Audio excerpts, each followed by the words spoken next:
call the meeting to order.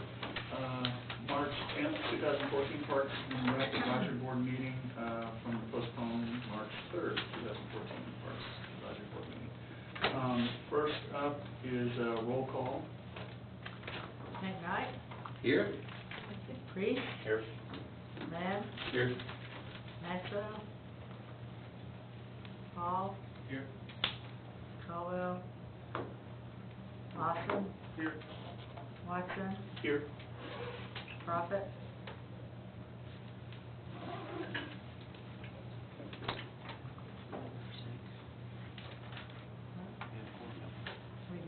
We did. We had 5, 6. Okay. We need 5.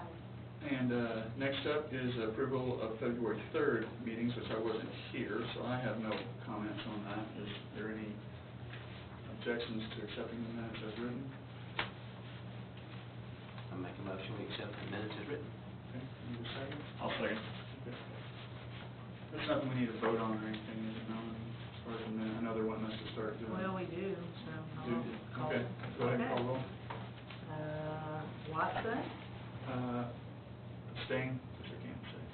Except Lawson. Yes. Hall. Yes. Mann. Yes. Priest. Yes. McKnight. Yep.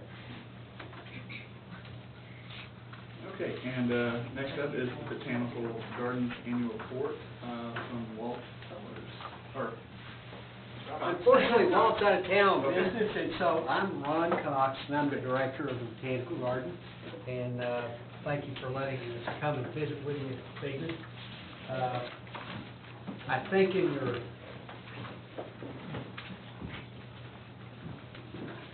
you might have received information previously. there's a handout. The handout is enclosed. Does anyone need another copy? Let me pass a couple of them just in case there are any others.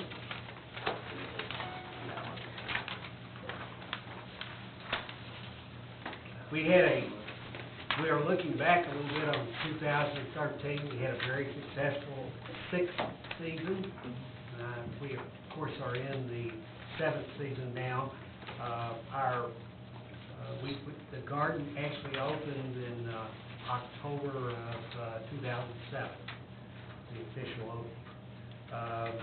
Our contacts with customers, if you want to call it, exceeded or was right at 84,000, and I've got a breakdown of the numbers. We had about 42,000 paid guests. Lots of different things ongoing. And by the way, I've also mentioned that includes about 2,400. We rented that off. Fayetteville residents that visited the garden free on Saturdays. But the biggest number for us that I wanted to just mention is the area students that attended nature classes taught at the garden. That was over 10,000. Reason that's significant is one of the missions of the garden is education. And I just would like to, again, I don't know how many of you are able to visit the garden on a regular basis, but I'd like to emphasize that, and of course, obviously, a lot of times if you're going to visit the garden, you all probably are working or not there when the school children are coming through, so you don't realize that how many of them are involved. But I'd like to pass around just a little information about some of the education programs at the garden, some of the major events, let you see those. And also, I got a few, say a picture's worth 1,000 words. Got a few pictures of some of the major events that are ongoing.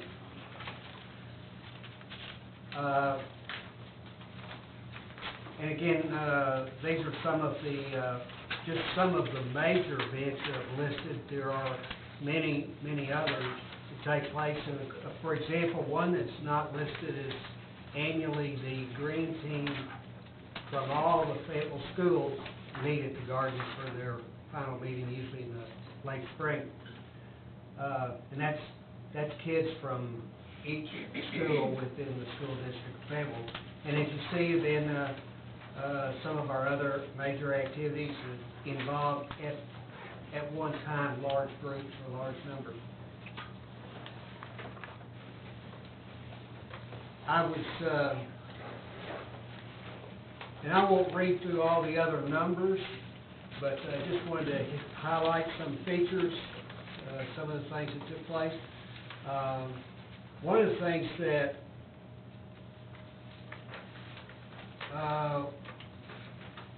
you'll note that in the little piece that we furnished, it talks about the number of members and number of donors. We were very proud of that because we did have a very, very good year, and I think it particularly responsive to our appeals for year-end giving. We had some numerous five-figure gifts right at the end of the year, and it really helped us out a lot. And actually, to be honest, it helped the garden take on some deferred maintenance that we had put off for some time. Again, I don't know how frequently some of you are at the garden, but I'll just share a few photos with you that some of the things we've done in the last 30 days. If I want to pass that, we were able to install a new ornamental fence across the front of the garden right next to the parking lot. This particular section, you may not have realized it, but it had what I call farm fence. Just some square wire fence. It was less than 6 foot. This is about a 7 foot tall fence, and it does add. Has a lot better appearance. We were able to paint the inside of the building. You may remember it was a pumpkin color. I can't think of another way. It's kind of a orange and a yellow. And anyway, it's now green color. And we were able to stain the outside of the building, which it had shown a lot of wear and tear. So those are some things that we were glad to accomplish. One of the things that we mentioned in the note is that we've launched a planned giving program, and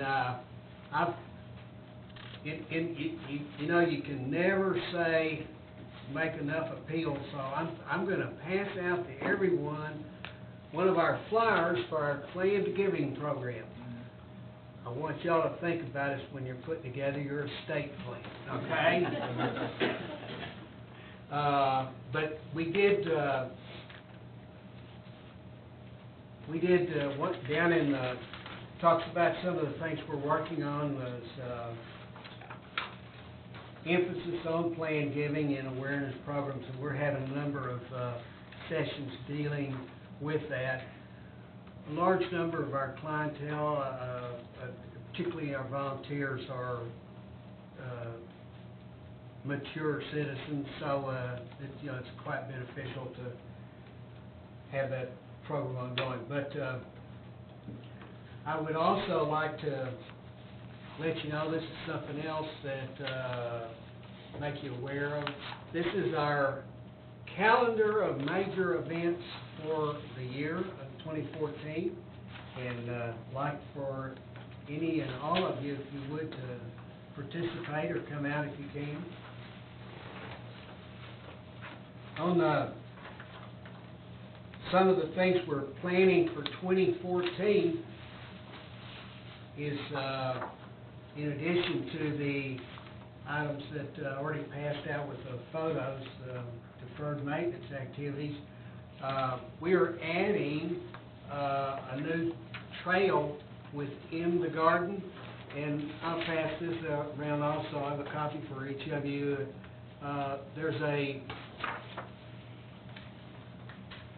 This is within the current garden. If you go around the garden, around the great lawn, the concrete circle, you look into each of the individual gardens, okay?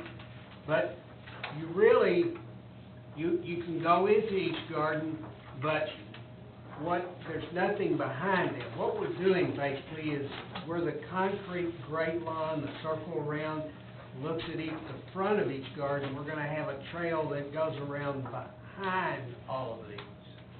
And circle the outer edge, if you will. And up toward the very top of your page, you see it's dotted. That means it's unfinished, and we'll be adding garden or plant materials on both sides of that trail, and it will look full and flush a year from now.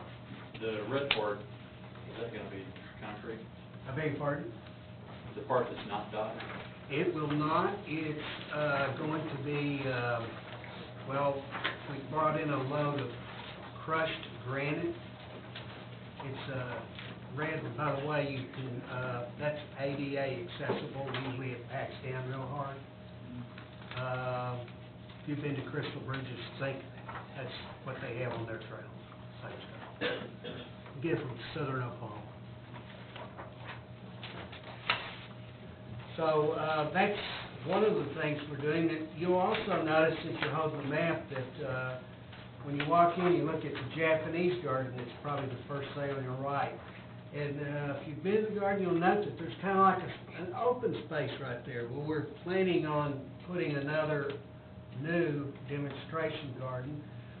We haven't quite got the detail of what we're going to call it, but it's going to be a showcase garden, and it's kind of Watson style, if you want to think of it that way. If container plants are the hot item right now, that's what it'll be full of, or the main feature. If it's hanging baskets, that's what's in style now, that's what'll be there. So it'll be one that's a garden that's more trendy. But it also shows families what they could put at their home. Or in other words, we're going to be a demonstration of what you could go and buy and do real easy at your home. So that's the idea behind it. So we're expanding, and I think that in the material that you have, it says we're talking about expanding garden marketing in print and digital, and we're already working that. Here, these are brand new rack cards. Again, pass around, let you see their share with the audience too, if I may. Those show new features, new details and such that we've not had before. We've just gotten those within the last 30 days. We already share those throughout the state at all the welcome stations. I know they must have some influence because we've had calls already from Texarkana and up north asking for more. So and we just sent them some in December. So they must like the color or something about it. But also increasing our marketing. We've done a lot of number of other brochures. Again, just to give you a look at some of the things, how we're promoting the garden, and it's a venue for activities and special events.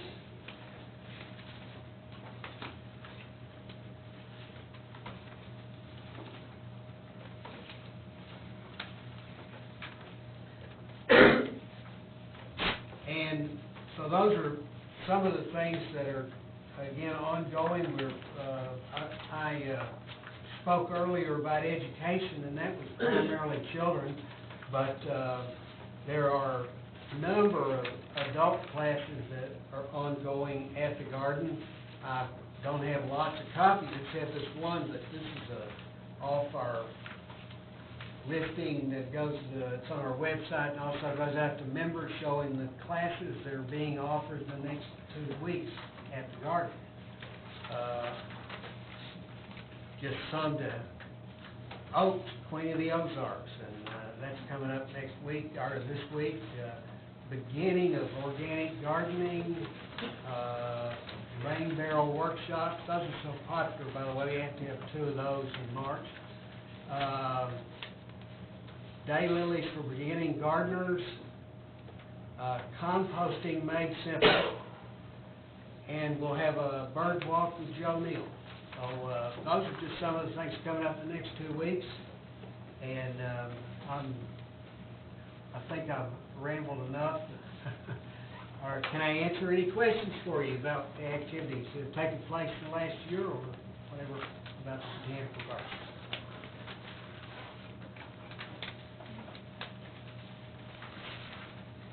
Do you have where y'all are with your master plan? I know we've, Well, we'll probably, you'll hear from us next month, we hope about that. Okay.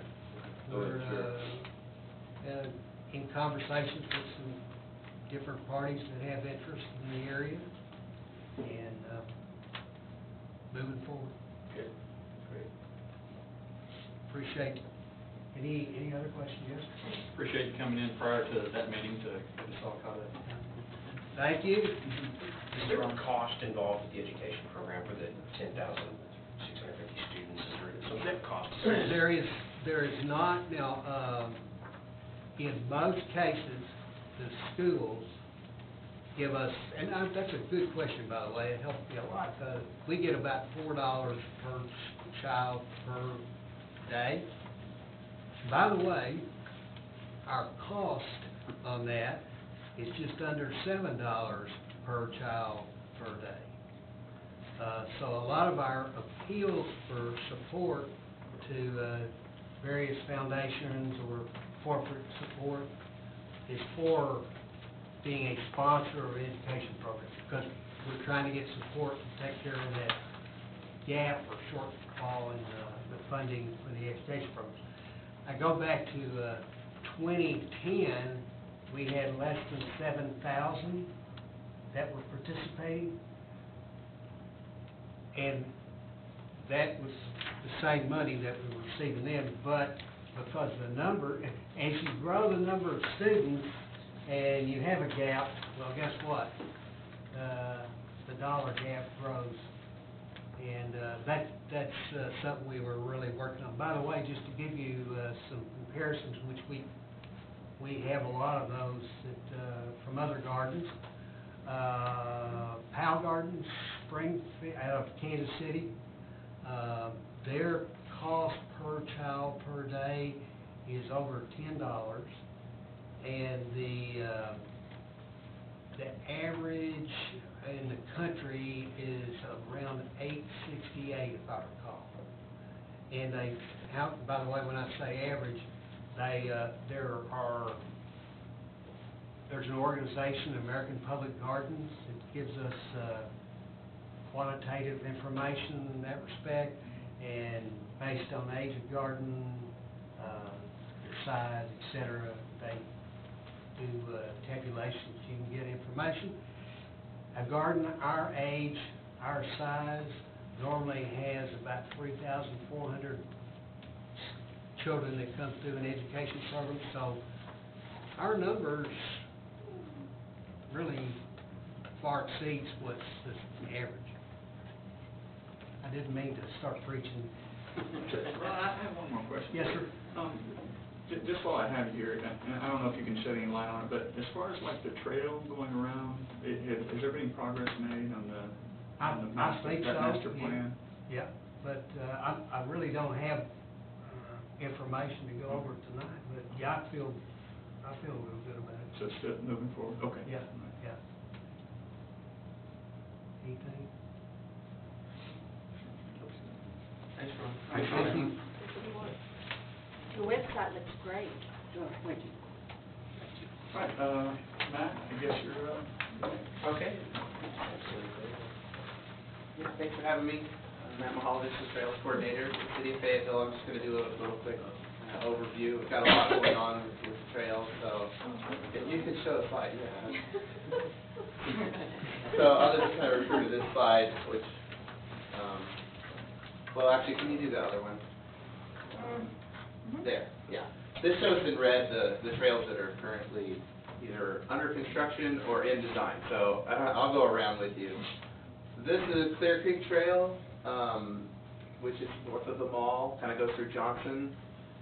It is so close to getting finished. We're 2 to 3 weeks. The weather has pushed us back quite a bit, but they're just working there by locomotion. They've actually ramped up to tie in with the Lake Fayetteville Spillway Bridge. If you've been out there, you can kind of see it coming down, and it's really turned out nice, I think. So, it's not too bad. It's still gonna be a hill, as it has to be, just to get up there, but it's really cut in nicely there. So, really excited to have this piece. Down in the south part, the tunnel and the extension to Walker Park is also very close, within 2 to 3 weeks of being complete. They're just doing some finishing touches. You may have seen the signal went along over South School, right in front of tire tracks. That's a special signal called a hawk, or also called pedestrian hybrid beacon. And it'll actually have 3 lights, kind of triangular. So this is actually, there's only 2 in Arkansas, and the other one's in Rogers, and it was just activated last week. So we're very new, but it's a cool signal. When you come up on the trail, you push the button, it starts flashing back and forth to warn the vehicles that it's getting ready to change, and then it'll be a solid red to stop legally. Cars have to stop, and you get a walk symbol, countdown to get across the crossing. And the nice thing that's a little bit different than North Street is it'll actually be right away. As soon as you push it, it starts doing its thing. It's not tied in with the other lights. At North Street we had to because of the proximity of those lights as the lever and brake. So that's a coordinated one. This one is not. So it should be a really great way to get across there. It wasn't feasible to do a tunnel in that location, so this was kind of the next best thing. We'll have the tunnel under MLK. They're putting the lighting up, and finishing touches right now. It includes 3 bridges. It's just a real nice piece of connection trail. Hey, Matt, what are those bridges on average cost, the 2 that were put in there about the cost? They cost about, just the bridge themselves is about $70,000. I'd say that's Depending on such the a length. shame we couldn't have one bridge instead of cross over then cross back. Oh, well, it's just the way that worked out with the apartments and things. And, Yeah. you know, property. But the nice thing, too, about crossing that over and back is you tie in more people. You connect up more things. Yeah. Instead of just being on one side and those people want to get over. So we do clear span bridges to clear the spring side. Yeah. They're nice and long. Oh, yeah. That money granted to us, though? That money was granted to us, yes. And the Walton family as part of the Razorback Greenway. That helps, yeah. So those 2 are going to be finished in the next couple weeks, and we're going to plan a ribbon cutting for both of them together on April 12th at 1 o'clock. And we're going to have people park at the mall, at the JCPenney parking lot there, and there's a spur that comes right up there. And we're probably going to ribbon cut on the long bridge between Johnson and Fayetteville. There's a real long bridge that overhangs. It's a really cool place. So, and then mark your calendars, April 12th at 1 o'clock. It's a Saturday, so we're planning to do some events with it, maybe a 5K. We're still kind of planning some of it right now. It'll be a real nice day. It's not raining. You said you're gonna do both of them that day? Yeah, we're just gonna, because they're both so close to the same time. And then we've talked about having kind of a ride maybe down to the other one. They geographically are kind of far apart. but- Yeah. So we got 1 o'clock for Clear Creek? Clear Creek, And then what time for the MLK tunnel? Well, we'll only have like one official ribbon cutting kind of for both. They're kind of the Razorback Greenway section for Fayetteville is the way we kind of thought about it. So, instead of trying to get the mayors back down there, I think it'll be simplified. But we still want to do like a ride down there for the free people that want to go see it. So those 2 getting close. Next under construction, Chalagi Trail, which I've been calling it Solagi, but it's Chalagi, I found out.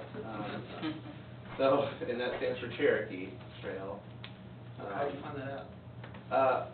A person that we work with, that works for the mayor's office, is Corrective? Cherokee. Okay. Yeah, so she lives. So Chalagi Trail, or you could call it Cherokee Trail, I guess. That's the one that our crew has been building, includes a tunnel underneath the railroad tracks. That was pretty cool, a rehabilitation of a train trestle right by Hill Place. They finished the section between Stadium and Razorback, behind Chick-fil-A there, and just needs light still. We're working on that part. So they're finishing up now between Stadium and Hill Place Apartments, and they're getting started on a section between Hill Street and Government. That's the part that's now going to be the university's Art and Design District. So it's gonna be a real nice time having that trail come through there. And then, so then we'll just have a little punch to get from Government to the Frisco Trail, where we'll hook right in, to be able to go under MLK. That's the nice thing about that Frisco Trail extension, is it's really gonna tie in, it opens up the south part of town by getting under MLK. That barrier is free now, so it's great. And then the Tuolumne will extend between Razorback Road and Beechwood, but we're working with some development that's coming in through there to kind of get that trail alignment. So that would be like behind the new Andy's Frozen Custard, kind of back in there. So, and then there's the Grove Apartments, which is now called something different. Not Grove, Domain, University Housing or something. And they've built the trail through them over to Hollywood. So we're getting there to the west, and then that'll keep going under 540 there at MLK as well. Any word on that behind Chick-fil-A yet? That part's finished behind Chick-fil-A. Any word on, like, are we gonna be able to avoid jogging up to MLK and back? Oh, yeah, that's awesome. The solution, because this development came in, it's south a little bit. The trail that goes through Domain or University House is south too. And so we just basically lined up with that and are continuing. So it's actually gonna cross Razorback Road closer to the railroad tracks. That allows adequate separation for one of these signals that I was just talking about that we put on staff school, so that we could do one of these pedestrian hybrid beacon signals. Is there a median there? And there's a median. Okay. There already is a grass median, so then another bonus. So, really excited about that, because, Yeah. you know, we talked about that being such an issue, to try to have everyone go up to MLK and cross. They're right between Chick-fil-A and the gas station. Just so much traffic there already to incorporate. Where's that development in the, have we already seen that one come through? It was called A long time ago? well, you guys saw it, right? Yeah. Even though it doesn't go to planning commission, it's something to you. Beechwood East? I think it was called Beechwood East when it was not. They change names fairly often, but I think it was called Beechwood East when it was here. Okay. It was a money in lieu one, Yeah. but they are gonna give the trail easement, and they're gonna pay to build the crosswalks, and then we're gonna do a cost share with them to build the actual trail, Okay. to pay them for the trail portion between the crosswalks. So, that way it's more consistent, they can build it while they're building the development, so us trying to get in there and step on toes and things. Should be coming along too, I think. It's where all those warehouses are right now, if you're familiar with the area. Those are actually gonna come down. So, student housing. But real positive thing about the way that trail's gonna cross. It's a lot better. So, and the timing on that, we're kind of waiting to really build this development, and then we'll go ahead and find Razorback Road and get back to them later on. Town Branch Trail, we started today on that one. The contractors are mobilizing just down south, like Mountain Man Pond, right there. You know, Mama Dean's it actually went out of business, but it's right across the street. So it'll go under the bridge there and head west to Great House Park. And that's the section that this is. So, and Great House Park is kind of tucked back in there, as you mentioned, across the Research Technology Park of U of A. They granted us land for it. It was a grant. We got a enhancement funding for that, and then recently also TAP, which is Transportation Alternatives Program funding. So $622,000 actually in funding, federal funding on that project, and it's about an $800,000 project. Really nice to get that one going. It'll have lighting as well, concrete, foot wide, everything. Real nice trail. So then a focus will be to get from that bridge back around to Walker Park, and that's going to be, I've got it on here, fall 2014 for our crew to work on that section, to tie back in right where Frisco Trail Extension ends, actually replacing some of that trail that's already going through Walker Park, just to update it, and lighting, get it up to the same standards as the rest of the trail, and then connect in, so really nice extension to the south. So, Matt, remind me, the little jog here at the bottom, where we make a hard right turn if we're going south. Right here? Is that's the end of the granted money? Yeah, that's actually technically the end of the Razorback Greenway. So that's where someone else's funding stops? Yeah, not necessarily, Okay. because they are interested in continuing to expand it. Now they're talking east-west, so Okay, great. it's not like they're done with the trail business. So. we're moving on to like Tiger 15 and 16? Is that what we're doing? Yeah, well, the federal funding, the Tiger II money actually ended in Springdale. We were recipients of private money outside of the project. They basically had additional money that was not needed for matching the federal funding for the Tiger II grant, and so instead of going through all that process, they were like, we're just gonna give you the money, basically, for Frisco Trail extension. Do they have any Clear Creek dates, Trail as well. any times that they want, like, are they looking at now, like they're ready to help I think over the next 4 years? Yeah, yeah, they talk, and we talk and stuff, so it's good, potential. Yeah. I can't tell too much because, but it's good. I can tell you that. Man, one thing I think, It's a secret. Don't get too excited.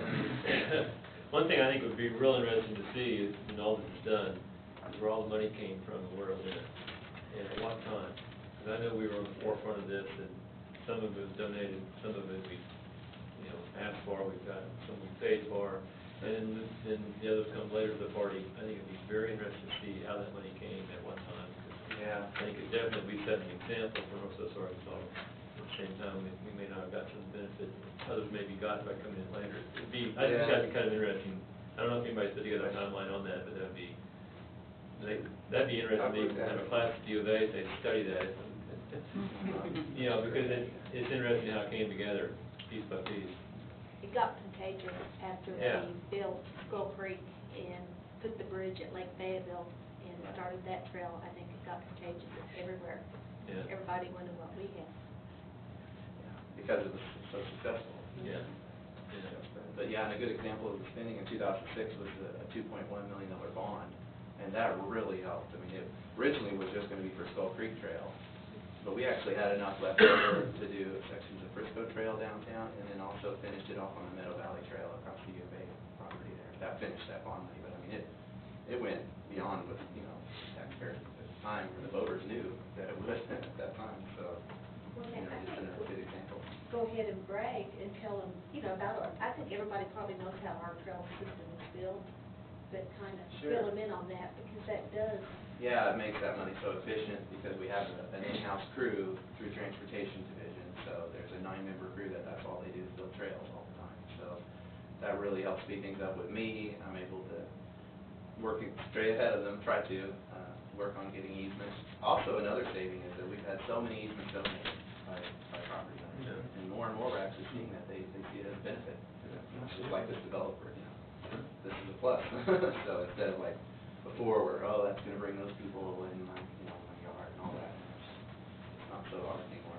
So, but then that crew builds them, and then Parks and Rec takes them over for programming and maintenance. There was a little couple that was at our community garden opening for registration, I guess, for plots at Walker Park, and all of Walker Park are taken, and they're actually even building one large box into an accessible little garden plot area. But the little couple, they told me that they used to live along the trail, but their rent went up $100 after the trail, per month after the trail got built. So I thought that was interesting. Didn't you give them my number? We have their number. Yeah. You may know. They can blame it. No. I thought that was It's a good thing overall. interesting. Yeah, we did a few studies with some of the apartments years back along Skull Creek Trail, and that was the same thing, that they saw that their vacancy rates were lower, and that they were actually raising rents for those ones right along the trail. So developers, it does help you to put a trail in and help us out on the trail. So, let's see here. Oh, okay, so, once the crew finishes at the Challaghee Trail, they're gonna move up to Lake Fayetteville and do the trail that, from the marina over to the North Shore disc golf, and that's just pulling the people off of that road. So we're gonna avoid that potential conflict with the heavy use that we've seen out there, and you guys know about the project, because we've discussed some of the fencing and different things up there. So, everything's ready to go on that, and that was also, we got some grant money on that, about $70,000, I believe, from Recreational Trails Program. Could you guys make a better connection on the, is it Porter, it's in Springdale, it's right there? Powell Street? Powell, that's, Uh-huh. so I ride through there at Tuesday nights when it's dark, I know where the gap in the fence is, but it's. Oh, like Lakeview from, like right there by the parking lot? Yeah, where you connect, 'cause I cut through the fence there to get on to Powell, then to go north on Powell. It could be widened and smoothed up. Yeah, it will be Greenway soon, like, 'cause they're gonna pull off from that very north corner Okay. where there's kind of a gravel one-church road. Uh-huh. Then that project's gonna start, next, couple weeks. She'll live up there. Yeah, where- they're talking about the, Right here, Right right there, at this very very top. top corner. the north, And that'll be separate trail up. kind of northwest corner of that part anyway. We won't Okay. have to cut our fence anymore, huh? No. That was you that cut it? No, I go through it. I have. Yeah. I cut through the open spot there I know. at the bottom. So that'll be great and really enhance that, the whole connection. Something else on kind of a side note is the tunnel under Fulbright Expressway by the hospital there. We're putting new lighting in that. So it's going to be upgraded and also working on a design to install a new concrete floor for that so that it will no longer hold water. The stripe on your butt? Yeah, the stripe, the mark of Skull Creek Trail on your back. So hopefully, we do have to get approval from the highway department because that is their facility. So we're trying to have a good argument there, and hopefully that we can get there. But the lighting for sure is going to happen. That's already been, we already have the lights and everything, so those are going to go in probably the next week or two. So we'll see some work there to really improve it. As you know, as the Razorback Greenway, it's supposed to be a world-class facility and everything. So we've kind of step up that tunnel a little bit. It'd be LED lights, right? LED, all LED lighting. It's really all we use on anything. It's it's a standard tunnel light that we use over by the Meadow Valley Trail in Agron Park. It's a really nice tunnel light. So that's a side note. One more. Okay, so then after they finish that, then we're looking at also Clabber Creek Trail between Rupel Road and Holcomb Elementary School to go over there and do another, it's about a mile section of it. We did get safe route to school, funding for the bridge there. Yeah, from. Thank you. Yeah, I know it's a really requested project. It's going to be great. Though, the one challenge we have over there is there is some wetlands, and we're working with the Corps of Engineers on some different solutions. Probably going to include some boardwalk solutions there for the wetland. We're trying to really promote it as an opportunity for education and really highlight the wetlands that are there instead of just, don't go in there and just stay out there. So, I think we're making some headway. We're hiring a consultant to do a wetland delineation study on that. So that's what's happening right now. So that is pretty much our year of trails. I've got a couple more questions. Okay. For Clear Creek Trail in Johnson. Is there any access onto, and this may have already been done by the lift station, is there any access from Greg Street to that trail? Yeah, right there at the lift station, Yeah. there's a gravel. Right. And I was going to try to see if I could get them to pave that. They already put curbs down both sides, and actually I think the gravel's going to wash, so. Is there not an access to that trail off Greg, and then what does that become once you get into Johnson? Greg turns into what in Johnson? Wilkerson. Yeah. Is there no access off of that? They're going to build a trailhead. You may have seen some tree clearing, right? I hadn't been by in a while. On the Johnson side, on the west side. Okay.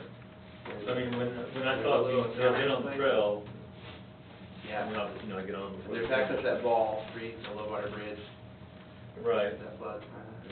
But I mean, is there anything that's off of, because it seems like that would just make sense from this traffic, because is on Greg and Wilkerson, that there'd be an access. Yeah, I mean, that's what, we'll have the one by the pump station, and Okay. then also the trail. The pump station one's really tight, so I mean, we don't want to Yeah. encourage people to be parking there a lot and then blocking their access to the pump station and all of that. Right.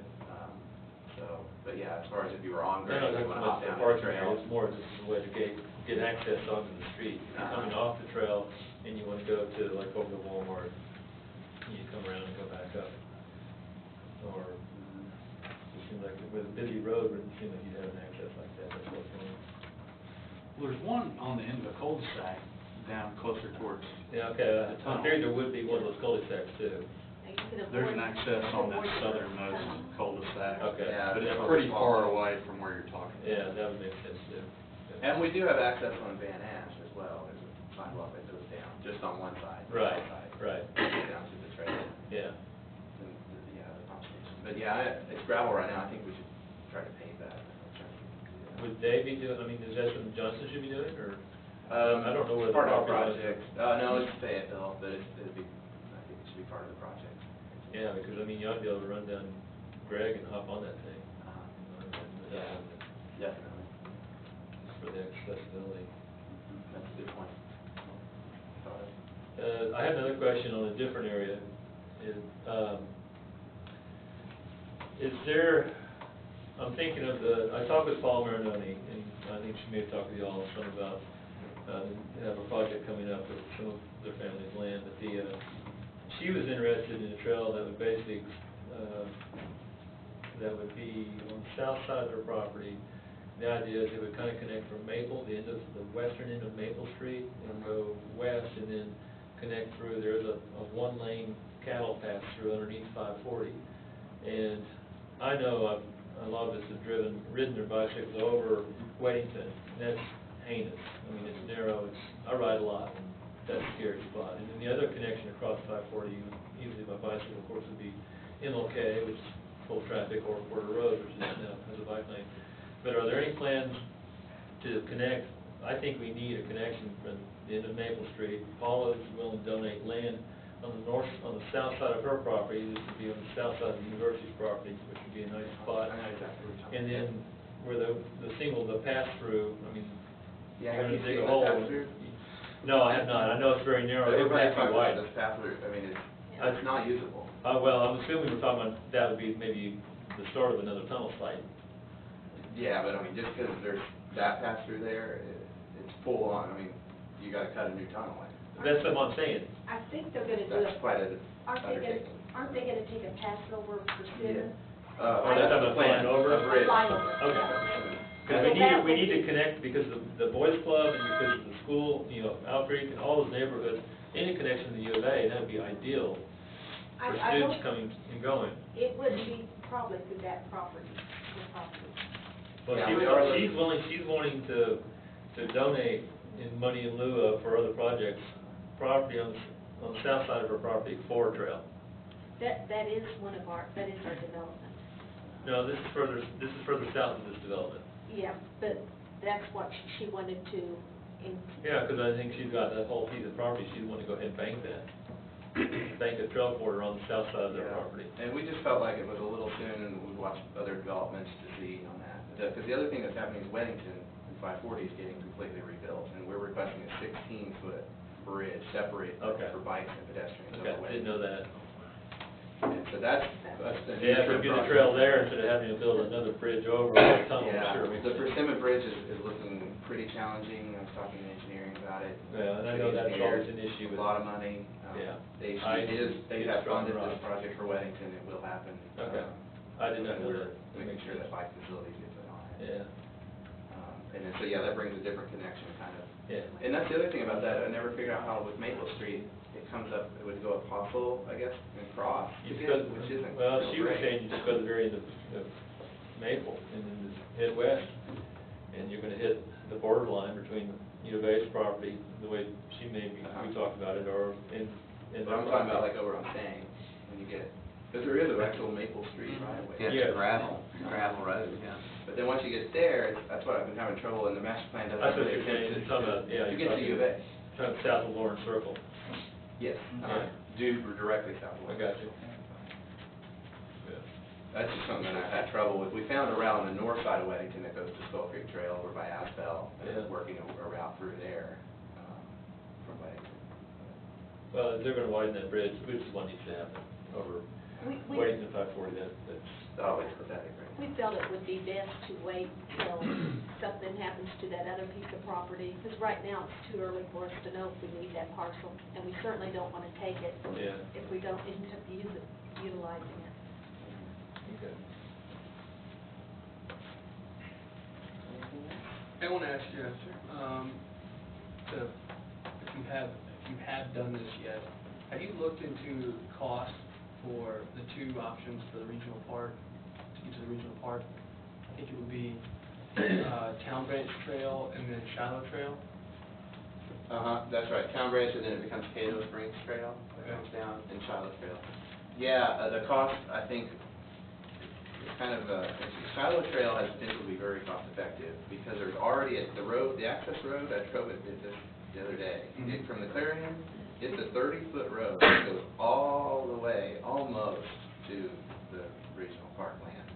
It's missing one parcel from there.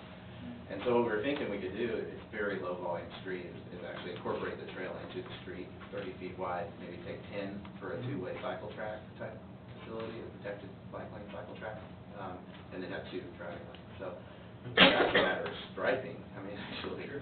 And, but then the big challenge there is the MLK 540 Right. component and the timing of that, when HDD is gonna do Do you have that. any projections? I think They're actually Weddington having a first. public meeting this month. Is Weddington first or MLK first?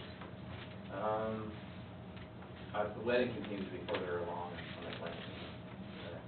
I can't really say for sure with the highway department. The Cato Springs Trail is looking really good on right-of-way, and the university just bought a lot of property that's right on that trail corridor, and I've already talked to them, and they said, yeah, let's incorporate the trail, and, you know, we'll make sure it's part of our planning process.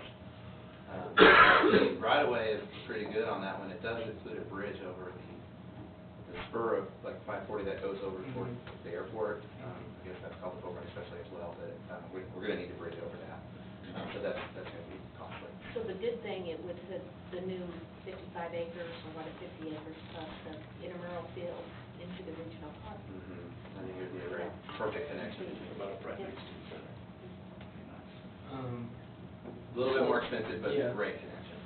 So I kind of told, after our active transportation committee meeting, I kind of mentioned in February about the Parks Board putting together some type of, request or recommendation, I don't even know what it would be called, but just an opinion, I guess, on what they would prefer to see. But if you would, I explained it once, but if you would explain it, it would be more concise and clear, and people might have an idea of what's going on. Sure, yeah. I mean, as far as the two About options. just the regional park, when it's gonna happen, and then the 2 options that we have, and the barriers to that.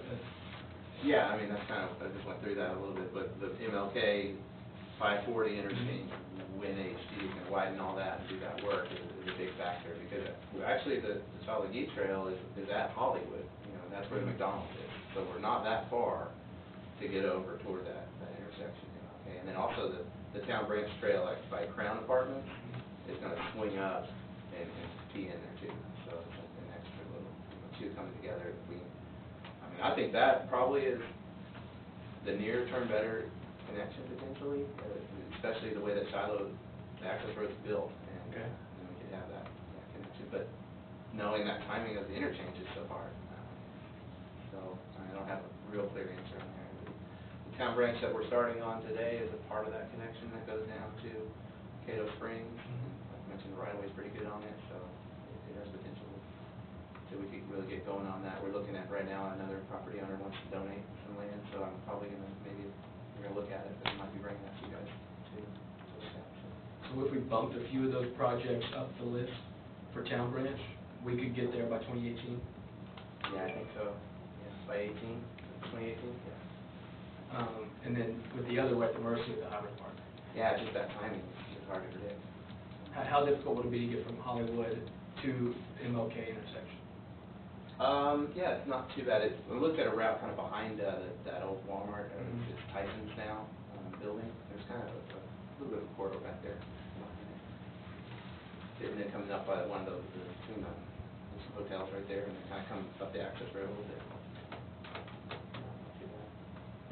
So, yeah, I think it fell into place that looked like HCD was moving forward with that interchange. And we had the plans firmed up to try to get those ready to go connect in as soon as they got it. I mean, ultimately, there'll be two options. And the nice thing too about the Shiloh one is that it's connecting the west side, because with your west of 540, you don't want to go over to Skull Creek and then down, Up just to go Porter. back.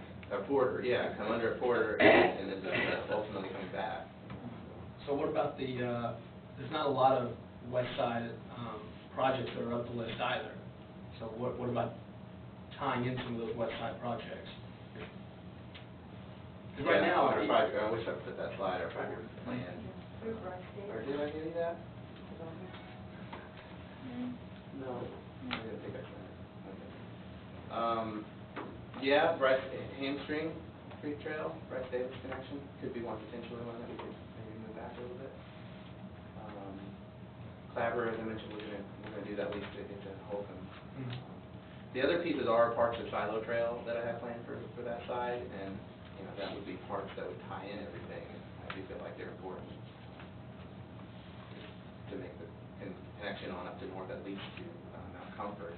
And then we have a lot built all the way to Sam's as well, so. Matt, could you email us a copy of that 5-year? Sure, absolutely. I may send it, Melanie, you see us, your email,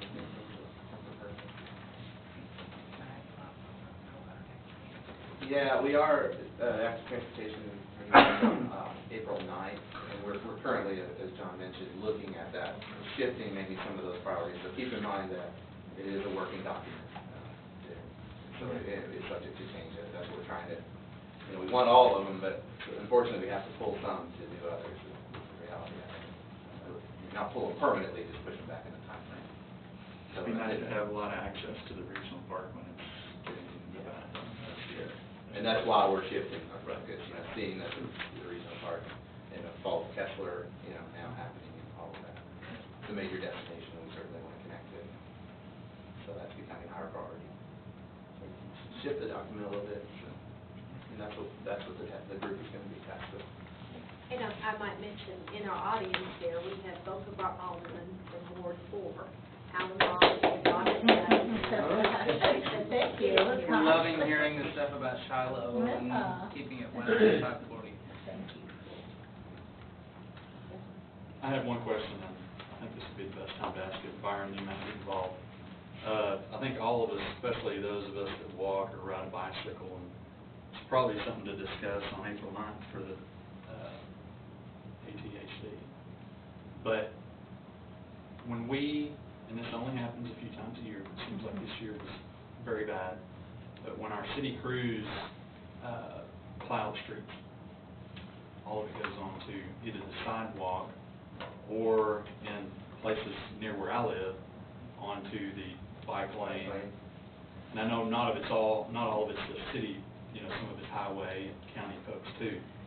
But has there ever been any discussion about that, how to avoid it or how to clean it up once it happens? I don't think, I mean, do we have any city equipment that could go out there? They do sweep the streets, and I don't know what their schedule is, Yeah. but, It's One example I'll give you is I was going to cross Wedding Bridge. And it's not bad. I mean, it's bad at all times anyway, but there is some place to cross where you're not on the road. And it was literally just chunks of ice, giant blocks of ice that were just on the side.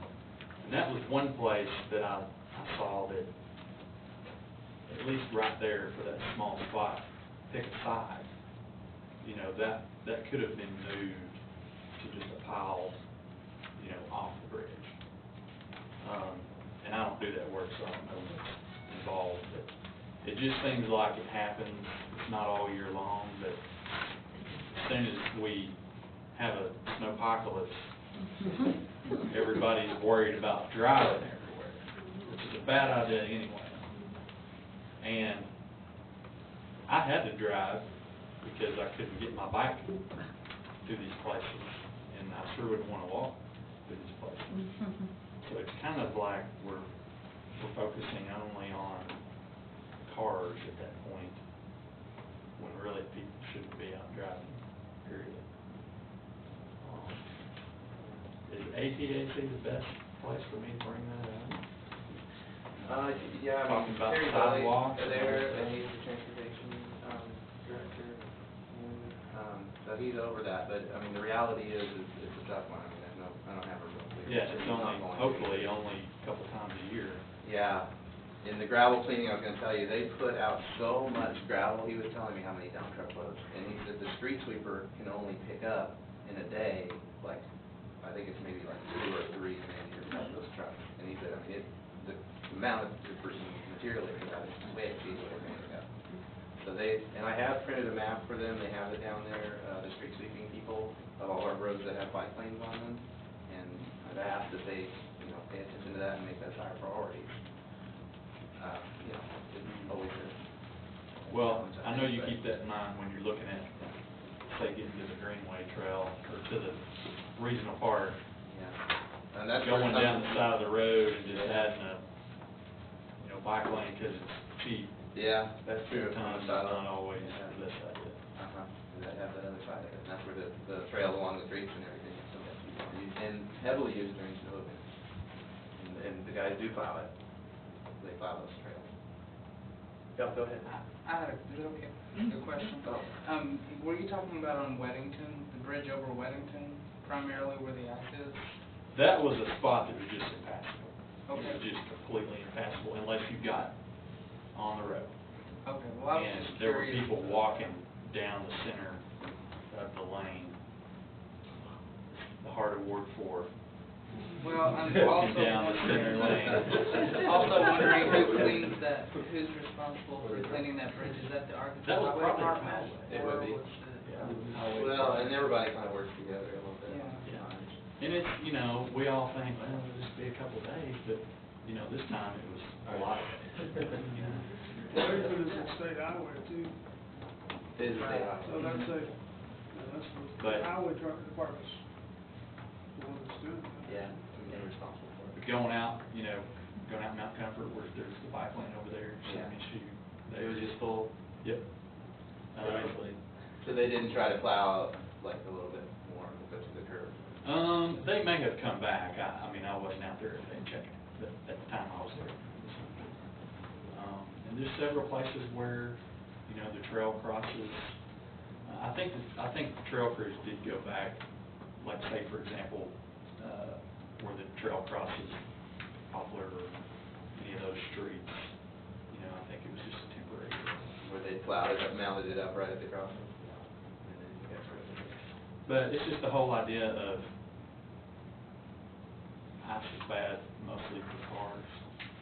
People can get around on foot better, but we take that away. Yeah. When we plow, put all the stuff on the side there. I agree. I don't have a great answer for you, I'm sorry. It's a challenge. Any other questions? I just want to thank Matt for a tremendous job that you do. You're a tremendous asset to our city. And you're wonderful to work with, and you have a hell of a job at times. You do a great job. I appreciate all the support from you guys. Well, we City council, appreciate everybody. Come see us. Okay. See you. Okay. Thank you. You sat out a couple meetings, we noticed. Yeah. Well, the last meeting, I was gonna tell you more about a presentation, and then everyone was like, no, I don't think so, not this time, but I think you had a full agenda. Yeah. It didn't hurt my Nice feelings. challenge. Yeah. Okay, thanks, I'll stay for the development, just if you guys have questions on that. And next, we have a review of the trail ordinance amendment. Al? Yeah, so with more and more trails and more popularity in them, we've seen more and more special events, runs, races, rides, et cetera. And we sort of noticed we didn't have anything clarifying or differentiating between what we're going to do for races that are a certain size or that are operated by profit versus nonprofit entities. So it's in your packet here. What we've done is just edited the wording a bit. We want to keep, since it's an active transportation trail now, that's more of a primary use. We want to limit how many times the trail is closed. Really, we'd like it to never be closed, especially for a for-profit race, run, or ride. So you can see by the wording, we just edited to make it remain open to the public with the exception of any annual approved event operated specifically by a nonprofit entity or an event organized by Parks and Rec or in conjunction with Parks and Rec. So the for-profit would be in there as an event organized in conjunction with the city of Fayetteville? No, I mean, I think anything in conjunction with would mean something that we're sort of taking part in That organizing. we're partnering with them, such as the Hog Eye, even though Right. they're a nonprofit, they give us money back every year. We get like a few $1,000 helped us put the water fountain in at Gordon Long and all every year. So where is the for-profit? Where you let? Well, we specified Fayetteville Trails will remain open with the exception of annual approved events operated by nonprofit entities. So for-profit cannot close a trail? Right. Okay. Would that be limiting to potential events that wanted to book something here? Well, I guess it would depend on the event, but if it's a for-profit event that want to shut down portions of the paved trail, then yes. Is that too limiting? Because, I mean, let's say we have a big event that comes here and we bring thousands of people to town and spend a lot of money and boost our HMR revenue. Would we necessarily want to limit that?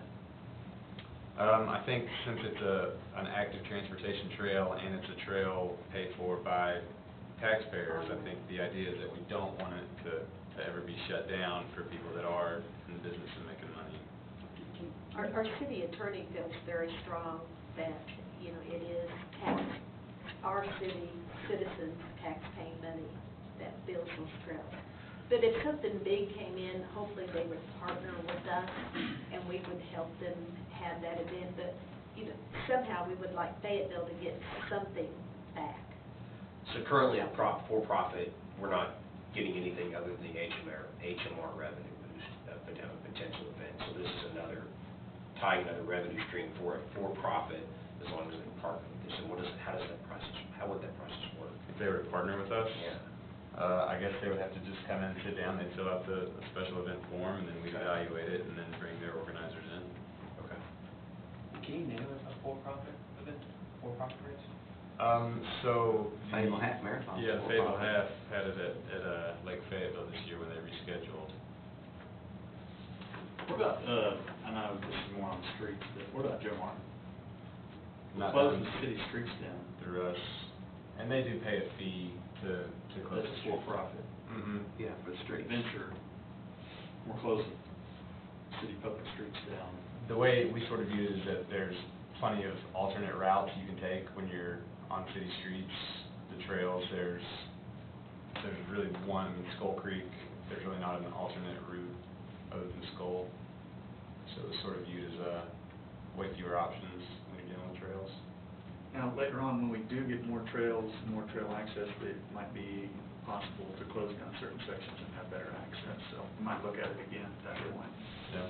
See about that. Or look at an ordinance waiver when those big ones do come in.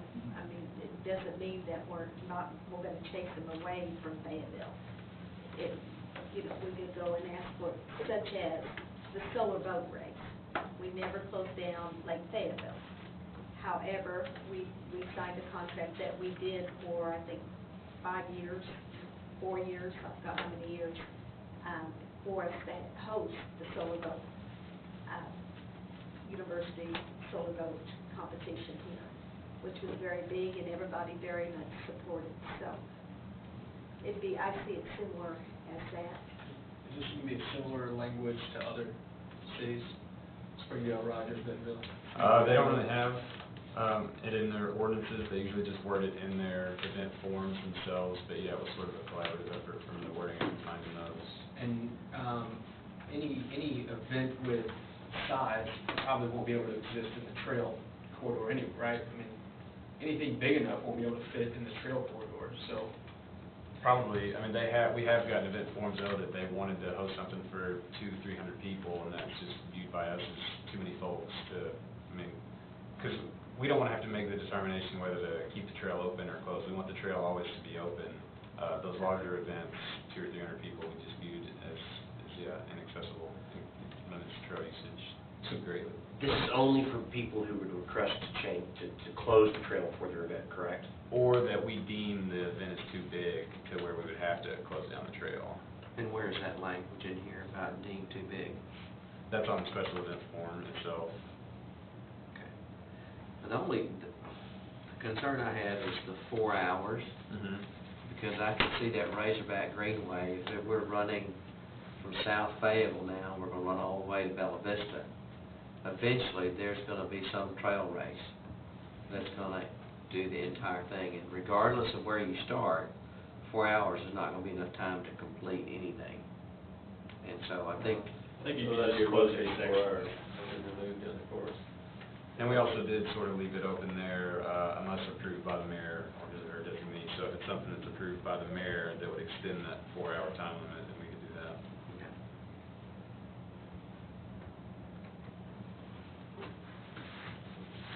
Any questions? I mean, events, most of the time, we just try to have it be shared, you know, where you can still have the event and still use the trail, and just putting signs that say, you know, race in progress, be courteous, you know, maybe move out of the way, that. And that's basically the idea. We don't want to limit events at all. We just want to keep the trail open to the public. Transportation. Yeah. We had Yeah, any, you know. So- we had any big complaints about that scenario? I don't imagine. So when we do have events that are on the trail, we request that the event holder have people on the trail that, you know, that warns the people that who are riding on the trail, the riders or the hikers or walkers, to, hey, there is a race right now going on. So we do kind of set it. Right now, it's been working, I think. So what will happen with the Fayetteville half? If they were to apply to have it on the trail next year, if the majority of it's on the trail, then, I mean, unless something's worked out with either Connie and or the mayor's office, then it would be, the entire race itself couldn't happen on the trail. If they wanted to have an event, like a portion of it ran through the trail, then we would determine that as it came through, determining depending on the size of the portion of the trail they wanted to use. But What are the determining factors in giving it a thumbs up or a thumbs down as far as an event? Is it a revenue question, or is it no, I mean, a we're not usage question? charging anything, so really just the size and the scope of the event. If it's something that we think is gonna, Safety. Yeah, Safety it's is the gonna- biggest. You know, we don't want to host, allow someone to host something that's utterly going to take up the whole trail, the whole time, pretty much. You know, some of the races, they kind of thin out as people get We can started. stagger the starting times, so it makes it more complicated, but. See, but right now, you have to remember, we do have on our trail system, if you're talking about a bike race, we do have a speed limit on our trail. So in order for someone to come in town and to go above that speed limit, which is set by ordinance, they would have to go before our board, and that we'd probably bring them before you all, and let you know. The trails aren't designed for bike racing. You're not gonna- Yeah, they're not. I don't even think. You don't think we will allow? I wouldn't, and they need to be on the roads. Yeah. Yeah. What's all the And that's what- signals and? I missed one part, is Fayetteville have, because that's our main event in my mind that uses the trail. The Hog Eye. For that, Hog Eye, or either one of those, are they profit or non-profit? Hog Eye is nonprofit, Hog Eye's non-profit, Fayetteville half is profit. yes, So this wouldn't affect Hog Eye, correct, but it would affect Fayetteville half. yes. But it would also affect future events of people that looked here. The thing that I guess we need to avoid here is putting a barrier into it. Let's say a bike company that wants to come, or a bike tour company wants to come and have a Fondo event in either in Northwest Arkansas. They're going to choose Fayetteville or Bentonville, and Bentonville doesn't have similar language on their trail system like that. We're going to lose those events over time. You're not likely gonna have a event like that on the trails, because when you have a couple bikes, I mean, they don't wanna be on the trail. If they're going fast, they're gonna be going faster. Also, you have a lot more riders. Oh, yeah. It's just Those easy to curves. get. We're not saying they can't do it, this just says the trail's still open to the public at the same time. and if your event's gonna, if you're anticipating 400 people, then that's something we're gonna have to make special arrangements. It's gonna have to go above. They can still do it, special you just event couldn't process. close the trail. Okay. That's the concern, but I think yes, people will be looking for more open venue. You're definitely gonna have individuals, how fast did you make it to Bentonville Square and back? I mean, you're gonna have that always. Yeah. But this is what park staff is recommending. And city attorneys. I'll make a motion. Second. I'm gonna take a roll call.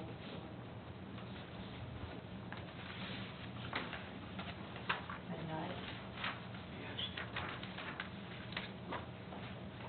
Sure brought more sheets. I didn't know that, I was still here. Priest, No. Ann, Yes. Paul, Yes. Austin, Yes. Caldwell, Yes. Watson, Yes.